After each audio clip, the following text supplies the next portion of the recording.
Good afternoon, everyone. If you haven't grabbed a cookie, a brownie, cup of water, please feel free to go do that. We don't want to take any home with us today. I'm Kathy Cotteritas from Historic Boston Incorporated, and really it's a true delight to be here today. I don't know whether it's because we're celebrating a church or because we're in Roxbury, but the sun is shining for the first time in a long time, and I think that's a really good sign. I want to thank you all for coming out today. I know that we have a lot to celebrate here, and we're not going to take a ton of your time, but it really is an opportunity for us to come together and celebrate the achievement that partnership can really bring together, and you all really led the way as a community. We're here to celebrate St. James African Orthodox Church's survival, not only that, but its celebration as a Boston landmark. And then very soon, we will be celebrating its complete renewal as a beautiful place and a beautiful structure that it really deserves to be. But that would not have happened without your strong work last year in mobilizing this neighborhood and this community and all of its friends.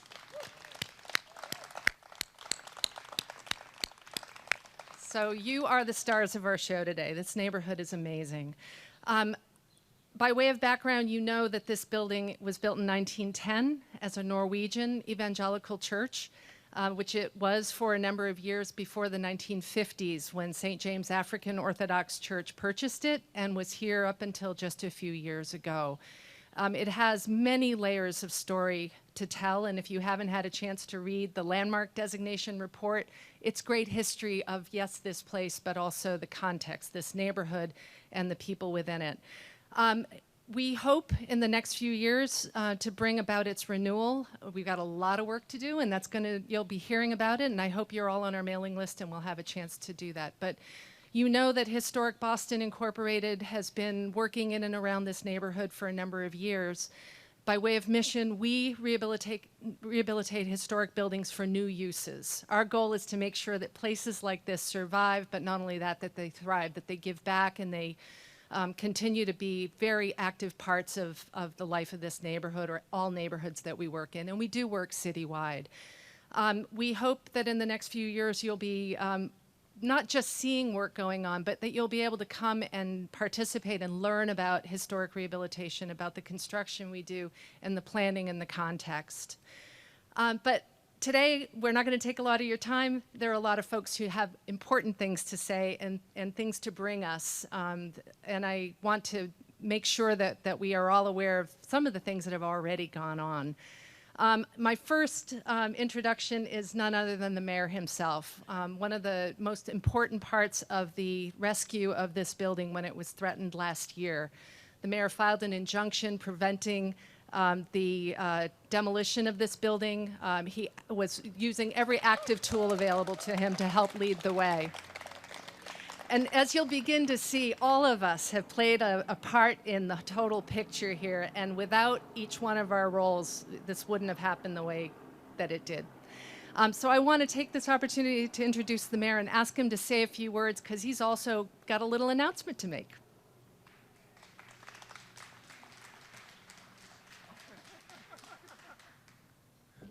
Thank you, Kathy. I just said to Kathy, what's the announcement? I'll tell you what the announcement is in a minute. First of all, I want to thank Kathy and Historic Boston for their great work here. I want to thank the elected officials, Kim Janey, who has been a strong supporter of this neighborhood, but also efforts citywide. Thank you for what you do every day. I want to acknowledge a former colleague of mine when I got into the House of Representatives who represented the South End in Roxbury, and somebody who I watched and was one of the people in the legislature that was not afraid to speak up and not afraid to fight for his constituency, but for all people in Commonwealth of Massachusetts, Byron Rushing.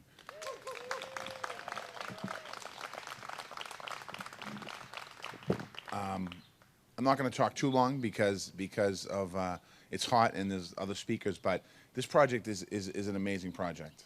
When it was brought to my attention, I think it was at the coffee hour up the street, we had two projects going on. We had a house that was going to be converted to sober living that people worried about, and we had the church that was going to be sold and converted to condos. And when I got back to my office, the first one was easier. I called somebody who owned the so-called halfway house, and I said, you got to like sell your property because you're not going to do what you're doing. And a couple of hours later, I got a call that they decided to put on the market. And this one was a little more complicated. This one was a little more complicated because of the location. And I think that when you think about development, you think about Roxbury, and you think about Dorchester, I think about Mattapan, I think about neighborhoods that people 20 years ago didn't want to build in, quite honestly. They weren't building here. And 20 years later, people want to live here. And when I say that, I'm not talking about the people who live here. The people who live here obviously want to live here, just like I want to live in Dorchester. I'm talking all kinds of new people want to come in. And there's nothing wrong with that, but we want to make sure we preserve our community.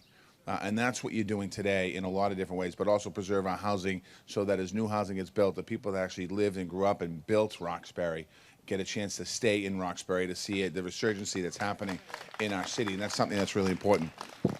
The CPA is important. My announcement today is that this project gets $500,000 in CPA. So we already got the announcement done. Before I announced it, we took the announcement picture on the front. But the Community Preservation Act, you passed it. The voters of Boston passed it a bunch of years ago. In 2001, we tried. The city tried. It didn't happen. In 2015, we did it, and we made it pass. And the biggest part, in my opinion, of the CPA is not the housing, even though we need housing. We're putting large amounts of money in housing. We're getting money from big developers in downtown. We're getting money from the city. We're getting money, and we're going to continue to build housing. And we're setting records for building moderate, low-income housing. Even though it doesn't feel it, we are building it. We're making record investments in our parks and open space in the city budget. And we're not just doing kind of half parks anymore. We're doing complete parks, and we're building them up and doing them right. And the area that was always missing was historic preservation. And the funding for that was very complicated. And that funding is in our neighborhoods. In my neighborhood where I grew up, I walked by the Blake House forever, and the Dorchester Historical Society is there. And that house, we didn't understand the importance of that house. It was the first house built in Dorchester. We didn't understand it when we were walking by it. But understand the importance of keeping that history and tradition and culture there. And then also the Dorchester Historical Society of Boston Street. And then as mayor, you go around the city of Boston, there's usually, the story usually goes, there's a bunch of volunteers that are trying to preserve something, and there's really not a deep pocket investment place to go, because people want to give to hospitals and houses and schools and everything else, but they don't want to give to historic preservation. Not that they don't want to give to it, but they, that's not our place. What the CPA has done, Community Preservation Act has done, has allowed us the opportunity to make major investments into historic preservation and the other two, open space and housing. And also, we're able to get that money and leverage that money with the state. And when we first created that program back in the day, I was in the legislature along with Byron, it was a dollar-for-dollar match. And as more and more cities and towns came into the CPA, that didn't get fully funded on the state side, so that dollar became 50 cents, and that 50 cents became 30 cents, and that 30 cents became 17 cents, what it is today. And in this legislative budget that the legislature is working on right now, we see a 30% increase in that bottom line. So we're going to be able to see a match, I think about 40-something cents a dollar. So it's going to give us, so for every million we raise, we're going to get 500 million from the state. And that's a big deal, because that allows us the opportunity to make more investments in the neighborhoods. Roxbury, since the Community Preservation Act has started, there's over $7 million of funds that wasn't available that is now into Roxbury, that's coming into different programs. And I just want to take 1 minute just to read them. Connecting Highland Park, Marcella Field, Jackson Square MBTA, community-driven design for the Paula Titus Park, the First Church of Roxbury, the historic gate and grounds in the Elliott Square, St. Luke's Chapel stabilization, affordable housing for seniors and individuals for the Bartlett Station and Rio Grande project. All of those things are projects that have additional dollars that are able to get things moving forward. So I just want to say today to all of you here, thank you for your vote on that. Thank you for being diligent here saving this church, because the history of this church is so important. And even though when this project is complete, it might not be a place of worship inside, but there's a story to tell about what that building is and what that building meant to this community. So to all of you today that are here today, thank you very much. I want to thank Christine and her team at CPA for the great work they do. I want to thank Sheila Dillon, from Director of Housing in the City of Boston, for the great work she does. And again, to your City Councilor, Kim Janey, thank you every single day for your advocacy.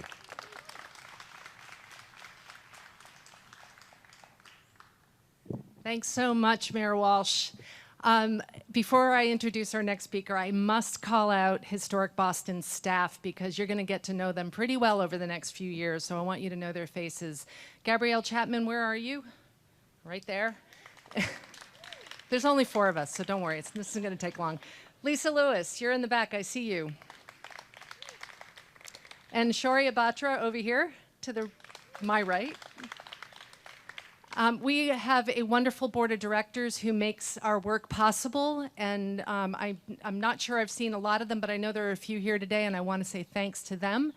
And I also want to point out David Hassine, who is going to be the project architect here from Hassine and Associates. He is someone who you will also see many times over the next few months as we get this project underway, so I want to thank him in advance for all of his work. Scott Thompson, too. Where are you? Scott. His colleague, who's definitely going to be spending a lot of time out here. I said earlier that we have a lot to be grateful for in the activism that you all undertook, and the Highland Park Neighborhood Coalition was really central to that. I want to thank John Ellertson and Wendy, and I want to thank Curtis Perrin. It's always dangerous to call individual names, but you know who you were in lining up for testimony at meetings and signing petitions and organizing those petitions. But I want to make sure that we say a specific thank you to Marshall for not only hanging posters and gathering petitions, but also being just a stalwart supporter of historic preservation in the neighborhood. One of the difficulties, I think, when we're trying to get the attention of public officials in doing this kind of work is showing how important it's going to be when it's all done. And that's a hard thing to really establish for people. But I think one of the things that you were all able to do is what the mayor said, and that is to tell the story that you're going to want to tell in the future through your advocacy now. And so congratulations to you all on that. But I'm going to tell you a little bit more about Marshall because she has been gracious enough to offer some perspective on the work that was done out here. You know that 2,700 signatures were gathered for a petition back in 2018 to make this possible. It took a lot of folks to do that rallying. And she was one of those people who was right at the helm of it. So I want to ask her to come up and tell you a little bit of that story and what this place means to her since she's seen it for a long time.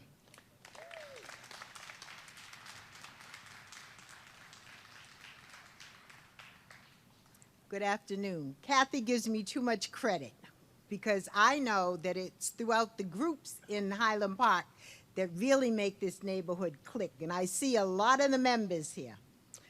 I've been here 43 years. It's hard to believe that we still stay places that long. But in those 43 years, I've raised 2 children here and been able to hang out at the corner of Dorr and Lambert Ave. That's where you find my house. But today is a very significant and special day because I see neighbors old and new who can come together and celebrate what we've been able to do in terms of restoration. I want to thank the mayor for hanging with us and being a strong supporter and being able to be strategic and find new strategies for us to use. And I want to thank CPA because, you know, I voted for CPA and often wondered what it was going to do, but then I found out, oh, Christine's leading it. Okay, so I'm in good hands. As I began to research what this church was about, I came across information that one of my cousins, who was a Catholic priest, actually preached here. So I was very shocked to know that I have some kind of real connection to this. So I look forward to the investment that's been made. I look forward to continuing to support it, to have energy to support it. And I also look forward to working with what comes out of it. You know, one of the things, my children went to Nathan Hale School, and one of the things at the Nathan Hale we always needed beyond our backyard auditorium was a real space to celebrate children and their accomplishments. So I'm hoping that as this opens as a community space, the Nathan Hale will be able to do that. Kathy is right in that we did hang banners, although they got taken down quite quickly, but it was community that invested and made those banners and said, this is critical, this is important. Do not demolish anything else. So again, I thank HBI for being able to step up and be our creative partner in this. And I thank all of you because you make Highland Park work.